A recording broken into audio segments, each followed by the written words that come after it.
हर बार जब रानी सम्राट के साथ संबंध बनाती तो वह अपनी सांप जैसी पूंछ दिखा देती, लेकिन सम्राट को इसका जरा भी अंदेशा नहीं होता। उसे तो बस यही लगता कि पहले की नीरस रानी अब अचानक बेहद आकर्षक और मोहक हो गई है। उसे क्या पता था कि उसके सामने खड़ी यह औरत अब उसकी असली रानी नहीं रही, बल्कि वह तो एक सफेद नागिन है जो रूप बदलकर बदला लेने लौटी है। दरअसल वह पहले एक छोटी सी सफेद नागिन थी जिसे रानी ने एक बार जीवन दान दिया था। एक दिन उसने देखा कि गैलेक्सी कंकुबाइन ने रानी से ईर्ष्या में उसकी रक्षक को जहर से भरे कुएं में फेंकवा दिया। फिर यह जानकर कि वह सम्राट के बच्चे की मां बनने वाली है, कंकुबाइन ने तांत्रिकों से रानी पर जहर भरे कीड़ों का जादू करवाया। हजारों जहरीले कीड़ों ने रानी को जिंदा ही काट डाला, पर कंकुबाइन नहीं जानती थी कि उसने अब एक जहरीली और ताकतवर नागिन को दुश्मन बना लिया है। बदला लेने के लिए नागिन ने खुद को रानी का रूप देकर महल में प्रवेश किया। उसकी योजना थी कि सम्राट के साथ 3 बार संबंध बनाकर वह एक साथ 9 संतानों को जन्म देगी और यही उसका बदला होगा। क्योंकि वह एक नागिन है और सांपों की प्रजाति में दुर्लभ क्षमता होती है कि वे असाधारण संतानों को जन्म दे सकती हैं, खासकर यदि संबंध विशेष पुरुष से हो। उसने अपने 1000 वर्षों की साधना से अर्जित मोहिनी शक्ति से सम्राट को पूरी तरह अपने वश में कर लिया। अब तक वह एक बार संबंध बना चुकी थी, अब बस 2 बार और वह अपना लक्ष्य पूरा कर सकती थी। उधर जब कंकुबाइन को पता चला कि रानी वापस आ गई है तो वह हक्का बक्का रह गई। यह रहस्य जानने के लिए वह सीधे रानी के महल जा पहुंची।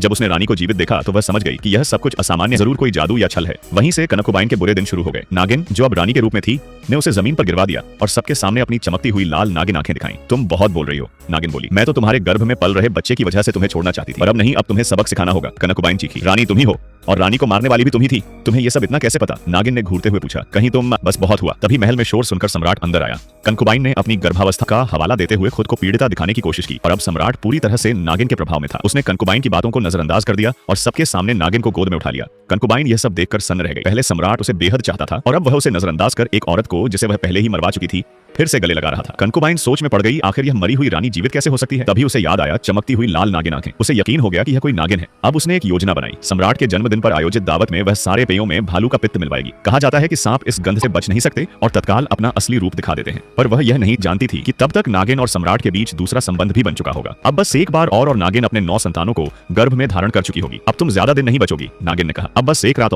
और फिर मैं अपना बदला पूरा कर लूंगी। कल दरबार में सबके सामने तुम्हारा असली चेहरा उजागर होगा। अगले दिन सम्राट का जन्मोत्सव आयोजित हुआ। दरबार के सारे मंत्री उपस्थित थे। कंकुबाइन का भाई दक्षिण से एक विशेष औषधि लेकर आया था। मैं दक्षिण से यह औषधि विशेष रूप से लाया हूँ, उसने कहा। कहा जाता है कि यह संतान प्राप्ति में सहायक है। मैं चाहता हूँ कि यह रानी को दी जाए, शायद इससे उसकी कोख में कुछ चमत्कार हो जाए। रानी यानी कि नागिन ने उसकी ओर देखा और उसकी आंखों में तेज रोशनी चमकी। अगले पार्ट के लिए सब्सक्राइब करें और कमेंट में पार्ट 2 लिखें।